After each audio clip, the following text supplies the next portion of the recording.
Maintenant, qu'est-ce que ça fait pour moi? C'est que je vais me sentir mieux dans la situation que je vois entre Isabelle, ma fille, et son copain Luc. Mais maintenant, qu'il y ait de la disharmonie ou qu'il y ait des ajustements à faire, ça ne me regarde pas.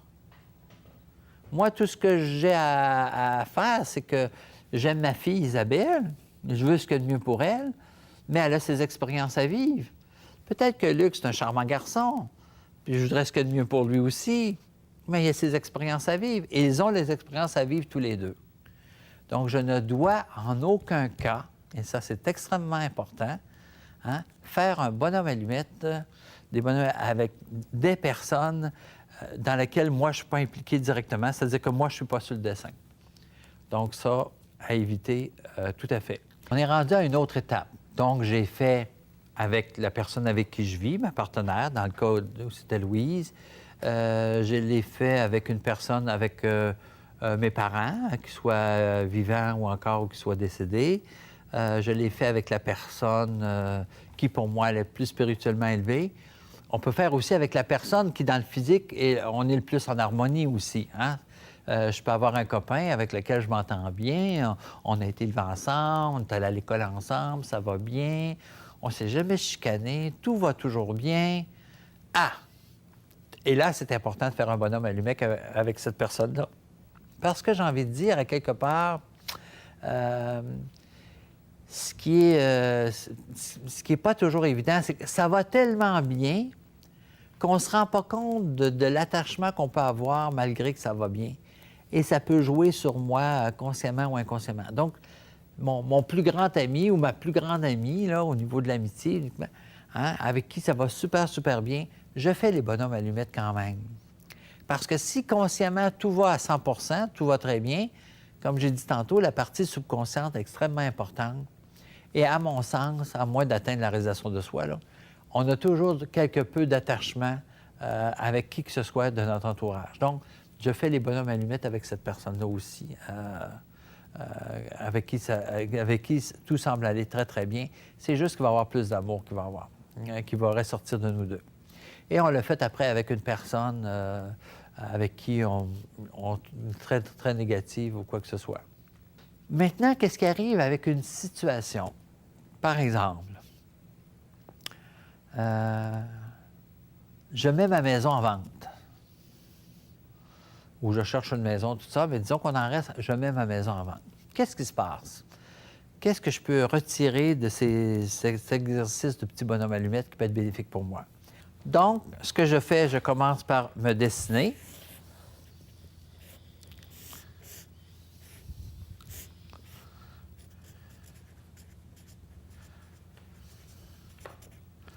Et ce que je vais faire à côté, je fais un rectangle qui constitue la situation. Parce que ce n'est pas une personne, je veux vendre ma maison. Ce n'est pas une personne comme telle avec une tête, des bras et tout ça. Donc, vendre ma maison et je marque l'adresse. Ensuite, je fais un cercle de lumière alentour de moi.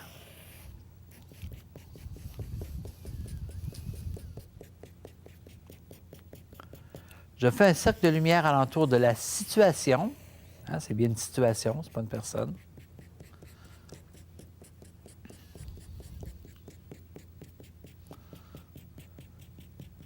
Et je fais un cercle de lumière alentour des deux. Parce que je veux ce qu'il y a de mieux pour moi. Je veux ce qu'il y a de mieux pour moi, pourquoi? Parce que, dans le fond, je veux aussi le prix juste. Ma maison, peut-être que je la mets à... Peut-être qu'elle est évaluée à 350 000 $. Et bon, peut-être qu'en négociant, je peux avoir 23. Si quelqu'un vient négocier, je suis prêt à baisser à 325, que je considère que c'est un prix juste, mais je ne suis pas prêt à la faire partir à 250, 260. Voyez-vous? Je veux le prix juste pour ma maison. Je veux à la fois la vendre et je veux le prix juste et tout ce qui se passe pour le mieux pour moi. Donc, je fais les cercles, les lignes d'attachement conscientes ou inconscientes. Deuxième centre d'énergie, les émotions, le cœur, au niveau de la gorge, au niveau de l'intellect, et au niveau de la conscience divine. Et ce que je fais, encore une fois, okay, je coupe les lignes d'attachement conscientes, inconscientes par rapport au fait de vendre ma maison. Ce qui est important là-dedans, si vraiment mon intention est de vendre la maison, peut-être que j'ai de l'attachement parce que c'est peut-être la maison dans laquelle j'ai grandi ou la maison dans laquelle j'ai élevé mes enfants. Donc, ça représente beaucoup pour moi. Et peut-être qu'à cause de l'attachement, ça peut faire en sorte que les gens qui vont venir pour acheter, ou soit peut-être même qui n'en reviendront pas, ou s'ils viendraient pour acheter, c'est comme si je leur disais inconsciemment « Non, achetez pas, ça me fait de la peine de m'en séparer, on a vécu tellement de belles choses. » Alors, je risque de perdre la vente de la maison à cause de ça. Donc, c'est de dire merci, merci, merci pour tout ce qui s'est passé dans cette maison et de me détacher, hein, parce que je veux ce qui arrive, ce qu'il y a de mieux pour moi, dans le fond, pour être prêt à vivre autre chose ailleurs ou quelque chose de genre. Donc, c'est important de faire cet exercice, surtout pour aller couper les lignes d'attachement, même inconscientes, que j'ai par rapport à la maison. Ça, c'est une chose. Alors, ici, j'ai mis vendre ma maison, mais ça peut être n'importe quelle autre situation. Ça peut être acheter une maison. Hein? Et donc, moi, je fais ça, je fais le rectangle, acheter une maison. Puis si j'en ai une envie, que j'ai fait une offre d'achat, bien, acheter la maison à telle adresse. Ah, elle est bien située, l'éclairage, les divisions, c'est parfait. Mais étant donné que je demande ce qu'il y a de mieux, ça se peut que je ne l'ai pas, ma maison. Ou peut-être qu'il y en a une autre sur le marché qui s'en vient pour moi. Vraiment, celle-là, pour moi, était parfaite, mais peut-être qu'il y en a une autre qui, ça sera encore mieux, ça sera encore mieux situé pour toutes sortes de raisons. Alors, ce qu'il y a de mieux pour moi, c'est que je n'ai pas cette maison. Alors, cet exercice-là veut toujours dire, je demande ce qu'il y a de mieux. Dans le cas du tout début, quand j'ai fait le petit bonhomme allumette avec, j'ai supposé que c'était ma partenaire de vie, mais supposons que c'est une copine avec laquelle, une copine comme ça, on a commencé à se fréquenter. Qu'est-ce qui arrive si, moi, Jacques, je fais bonhomme allumette avec Louise, qui est ma nouvelle copine, et que je veux ce qu'il y a de mieux? Bien, j'ai bien dit ce qu'il y a de mieux. Ce qu'il y a de mieux, c'est peut-être qu'on soit plus engagés personnellement l'un et l'autre. Au lieu d'attendre 6 mois, ça va se faire dans les prochaines semaines. C'est ça qu'il y a de mieux. Ce qu'il y a de mieux, c'est peut-être que, même si je la trouve sympathique, tout ça, peut-être que dans 6 mois, je vais me rendre compte, pour des raisons de personnalité ou quoi que ce soit, qu'on n'est pas fait pour vivre ensemble. Bien, peut-être que ce qu'il y a de mieux, c'est que je le sache tout de suite, pour que chacun d'entre nous, elle comme moi, on ait plus de temps pour se trouver quelqu'un d'autre à partager notre vie. Alors, c'est toujours demander ce qu'il y a de mieux. Ça, c'est extrêmement important. Alors là, on va passer à un autre type d'exercice qui est intéressant aussi. L'autre type, je vais mentionner juste le principe et on pourra le faire à la maison par la suite, chacun d'entre vous. C'est que j'ai parlé de moi avec quelqu'un d'autre, hein, dans certaines situations, que ce soit une personne avec laquelle je suis en harmonie, en disharmonie, que j'aime pas, tout se passe bien. J'ai parlé de moi avec une situation, hein, en faisant les rectangles. Mais là, je peux faire les bonhommes allumettes aussi, moi avec moi. Alors, comment ça se procède? Donc, je dessine moi.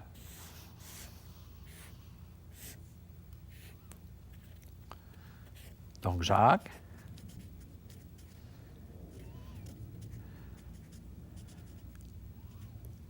Qu'est-ce que je mets en dessous? Chacun d'entre nous, qu'on soit homme ou femme, on a un côté yin qu'on appelle, qui est féminin, intuitif, ou un côté yang qu'on appelle masculin ou action, des choses comme ça. Qu'on soit un homme ou une femme, on a chacun ces deux côtés-là. Mais jusqu'à quel point on est à l'aise d'être, je ne sais pas moi, les garçons souvent ne sont pas à l'aise avec leur côté yin, qui est leur côté féminin, sauf les artistes qui sont très branchés sur le côté yin parce que c'est le côté créatif, hein?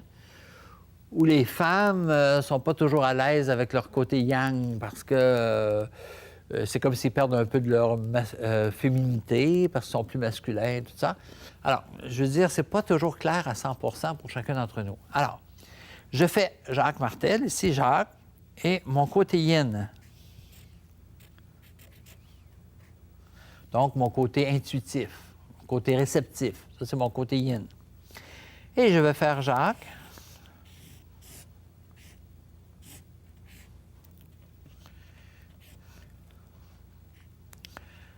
Je marque encore. Je marque le nom. C'est important de marquer les noms, hein? Le côté yang, hein, qui est mon côté plus action, hein, intellect, action. Ici, c'est un côté yin, intuitif, réceptif. Je fais un cercle de lumière à l'entour de mon premier moi qui est intuitif.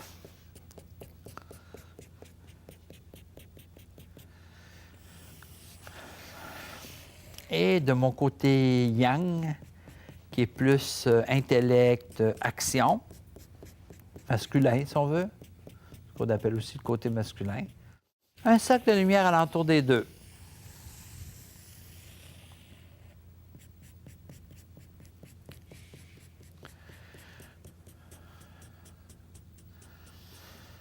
Et je veux mentionner une chose ici. Dans les 20 ans de thérapie que j'ai eu à faire avec des gens, plus de 20 ans, avec certains garçons, j'ai été amené alors ici on fait les lignes d'attachement consciente inconsciente. J'ai été amené à certains garçons à leur demander d'accepter davantage leur côté yin. Parfois, certains se demandaient où je voulais en venir. Mais je tiens à dire ici que plus un homme accepte son côté yin, donc réceptivité, créativité, intuition, donc l'aspect plus féminin de notre personnalité, plus cet homme va manifester son côté masculin en harmonie avec lui-même. Ça paraît curieux, hein, mais c'est comme ça. Plus une femme va accepter son côté yang, donc son côté masculin, mais qui est l'action, l'intellect, tout ça, plus j'ai remarqué que les femmes, par la suite, lorsqu'elles acceptaient leur côté masculin ou yang, plus ressortait d'eux autres leur féminité. Alors bon, ben ça marche comme ça. Donc c'est à chacun d'entre nous de décider qu'est-ce qu'on fait avec ça. Donc c'est pour l'attachement que je peux avoir, hein, par rapport à mon côté yin, mon côté yang, ou je devrais faire ça comme ça, je serais plus un gars, ou oui, mais mon intuition, ça fait féminin un peu, je ne sais pas comment les gens vont me voir là-dedans. Oui, il peut y avoir un tiraillement. Et le tiraillement, ça peut être dû à l'attachement, puis l'attachement peut venir peut-être de la part de la critique que je peux avoir. Donc, je fais la coupure de ça avec ça. Du côté yin et du côté yang de moi-même, afin d'harmoniser ça et de mettre plus d'amour entre les deux situations. OK? Donc, on va prendre une autre feuille et ça va être le même principe. Alors, dans la continuité de ce qu'on vient de faire ici, hein, avec le côté yin, le côté yang, hein, je remonte ici le dessin. Donc, c'est ça que j'avais au point de départ. Le côté yin, hein, Jacques, le côté yin, et Jacques, le côté yang. Donc, dans cette même continuité-là, ce qu'on va faire, c'est que, donc, je vous dis ici, j'ai fait avec le côté yin, le côté yang. Alors, je peux reprendre le même petit bonhomme allumette, toujours moi sur chaque côté, mais au lieu de prendre le côté yin, le côté yang, je peux prendre le côté matériel.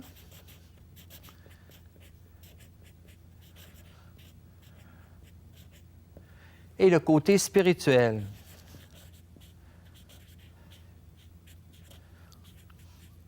Parce qu'on sait, des fois, on entend parler « Ah oui, mais l'argent, c'est pas spirituel. Moi, je suis spirituel, c'est ça. » T'sais, je suis spirituel, mais c'est bien sûr que quand je dois payer mon loyer, ça ne suffit pas de dire au propriétaire « Je suis spirituel. Hein? Il faut que j'ai l'argent pour payer. » Donc, ça se peut que je sois comme en conflit par rapport au fait de les aspects matériels et les aspects spirituels de ma personnalité. Hein? Moi, j'ai réglé ça une fois dans ma vie, personnellement. Je disais, amenez-moi le plus d'argent possible parce que moi, de l'argent, ça m'aide à faire des projets. Puis il y a des projets que j'ai faits personnellement qui ne sont pas nécessairement rentables, mais ça m'a fait plaisir parce que j'avais l'argent pour les faire, j'avais les moyens de le faire. Mais si je n'ai pas les moyens, j'ai beau avoir des idées, mais des idées, pas d'argent, bon, s'il y a des donations qui se font, ça va, mais il faut avoir les idées. Donc, matériel et spirituel. Je peux faire encore des bonhommes allumettes, mais je vais marquer d'un côté Jacques en santé et Jacques malade.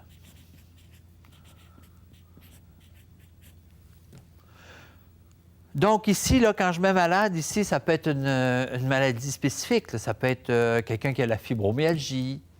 Au milieu de malade, il va mettre fibromyalgie, ou va mettre, je ne sais pas moi, cancer du sein, ou va mettre n'importe quoi d'autre. Hein?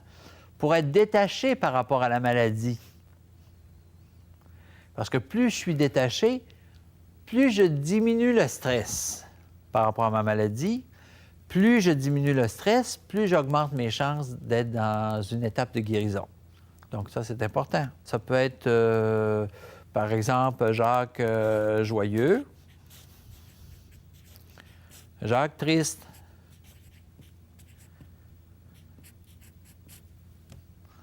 Bien, ainsi de suite, ainsi de suite. Mettez toutes les qualités que vous voulez mettre. De toute façon, ça va faire qu'aider à harmoniser certaines situations à l'intérieur de nous. Donc, tout ça, c'est important de faire ça dans cette optique-là. Ici, je vais vous mentionner une particularité que certaines personnes font et ont remarqué des résultats.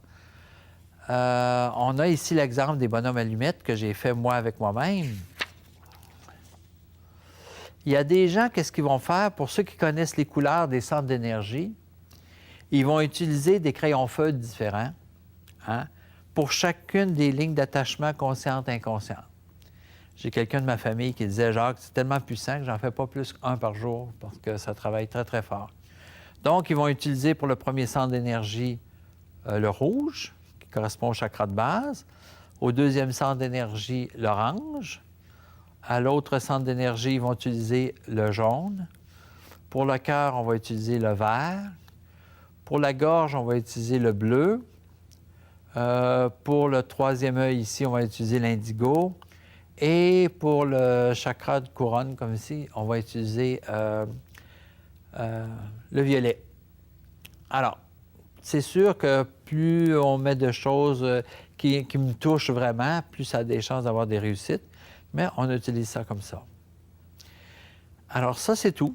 Il s'agit simplement de faire ça et on voit les résultats qui se passent dans les secondes qui se passent d'un continent à l'autre. Ça n'a pas d'importance parce qu'au niveau du subconscient, c'est comme si nos cerveaux, je dirais que les 7 milliards de personnes que nous sommes sur la planète, nous sommes tous interconnectés.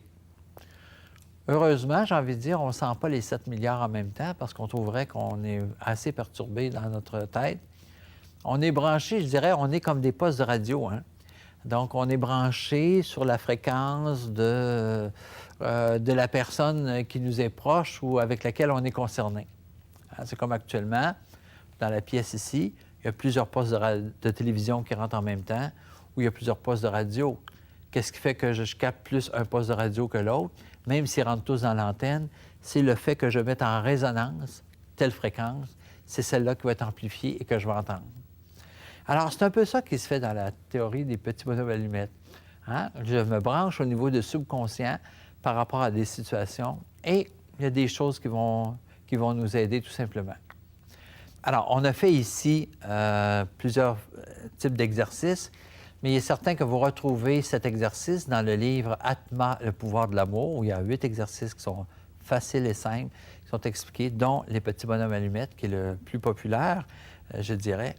Et bon, on trouve ce livre-là en librairie aussi. Et c'est un livre qui est édité aux éditions Atma International. Et je mentionne en même temps que lorsqu'on faisait yin-yang, ou comme ici, là, ou les maladies, bien sûr que quand on prend le livre, par exemple, le Grand Dictionnaire des malaises et maladies, avec ce livre, si j'ai telle maladie, par exemple, si j'ai la sclérose en plaques, hein, le conflit majeur de la sclérose en plaques, c'est tomber. Hein? J'ai tombé, ou il y a quelque chose qui est tombé à côté de moi, j'aurais pu mourir. C'est un grand stress ou des stress accumulés par rapport au fait de tomber. Alors, si j'identifie bien cette maladie-là, avec le grand dictionnaire des maladies, bien, je vais marquer Jacques en santé et Jacques peur de tomber ou conflit de tomber. Si, par exemple, j'ai une dépression, pour faire une dépression, ça prend absolument 2 conditions. Ça prend les 2. Si on a juste un, on n'est pas en dépression. Ça prend les 2. Donc, dévalorisation et culpabilité. Il faut absolument avoir les 2. Donc, de faire les petits bonhommes allumettes, je peux faire Jacques en santé et Jacques culpabilité. Hein?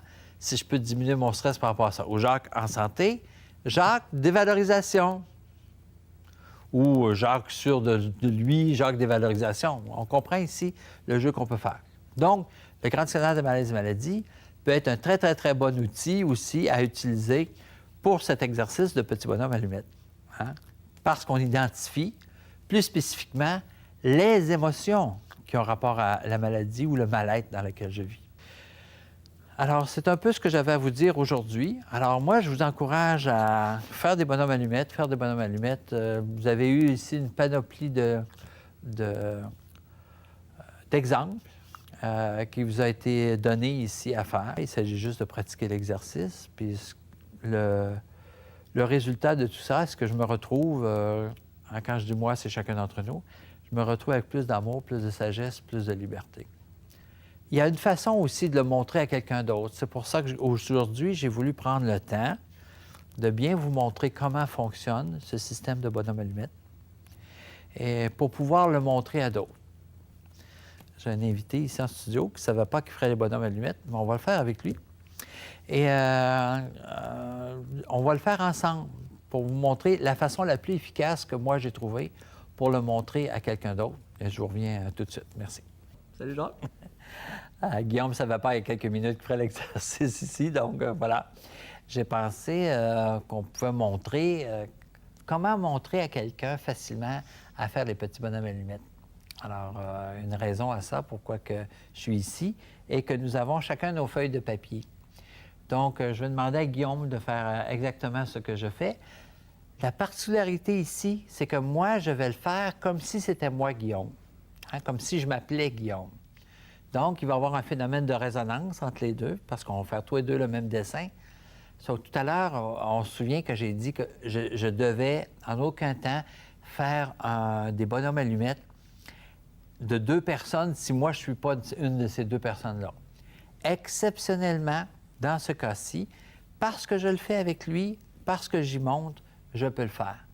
Et ce n'est pas dans mon intention de vouloir régler une situation à l'extérieur de moi. Voyez-vous, c'est ça la différence. C'est que je le fais comme si moi, je m'appelle Guillaume.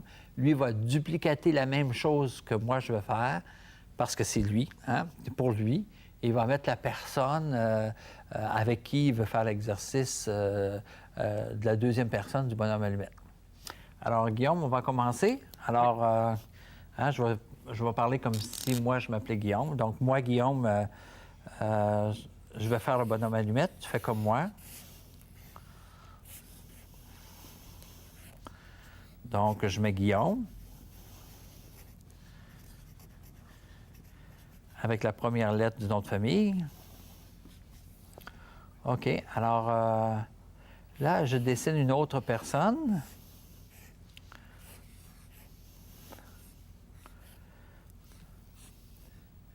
Alors, tu me diras, c'est quoi le nom de cette personne-là, son prénom avec la première lettre de son nom de famille? Kevin M. Ah oui, Kevin. Kevin, OK. Donc, je fais un cercle de lumière alentour de moi.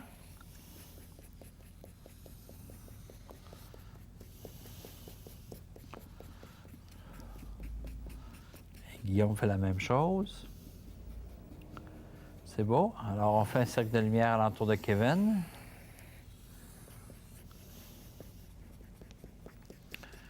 Et dans ce cas-ci, c'est un cas réel. Hein? Kevin existe vraiment. C'est un bon ami et un associé de travail. Voilà. Donc, j'ai dit tout à l'heure que ça doit être la meilleure personne au monde. C'est impossible qu'il n'y ait pas de l'attachement conscient ou inconscient. Hein? Cette partie-là est très importante, ou inconscient. Donc, on fait un cercle de lumière alentour des 2 personnes.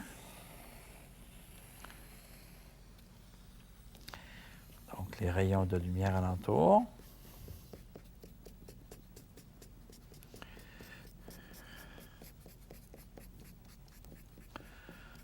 Vous remarquerez que sur le dessin de Guillaume à côté, là, il n'est pas nécessairement habitué. Il l'a fait très, très proche du bas, hein? Mais en tout cas, c'est avec le temps, Alors, on va faire les lignes d'attachement conscientes ou inconscientes entre Guillaume et Kevin. Donc, je fais les lignes d'attachement. Chakra de base. Le deuxième centre d'énergie. Le troisième centre d'énergie, les émotions. Au niveau du cœur. Au niveau de la gorge, qui est l'expression de soi, la vérité, l'affirmation de soi. De la gorge un peu basse, ça? J'ai la gorge longue. Ah, longue? Bon, ben, en autant qu'on sait que c'est la gorge. Ça va? Non, mais moi, je ne l'avais pas vu comme ça, mais c'est bien. OK, le troisième œil. Et ce qu'on appelle le centre d'énergie chakra couronne. OK, alors moi, je vais découper. Ce que je découpe, c'est l'attachement conscient ou inconscient. Je ne me coupe pas de la personne. Je reviens là-dessus. Parce que des fois, mon mental va enregistrer que je me coupe de la personne. Au contraire. Enfin, au contraire. Excuse. Voilà. Merci.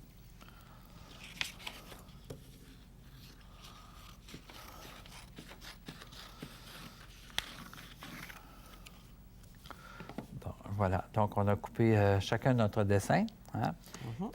Alors, ce qui peut arriver, il y a des gens, des fois, quand on fait l'exercice en groupe là, ou individuellement, je sens une grande libération, je sens la tristesse qui s'en va, je sens... il y a beaucoup de choses qui peuvent se passer.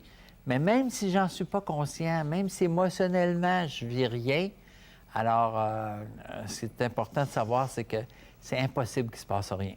Hein? C'est impossible. Peut-être que j'en suis pas conscient, mais c'est impossible. Voilà toute la beauté de cet exercice, la simplicité et les résultats qu'on peut en tirer.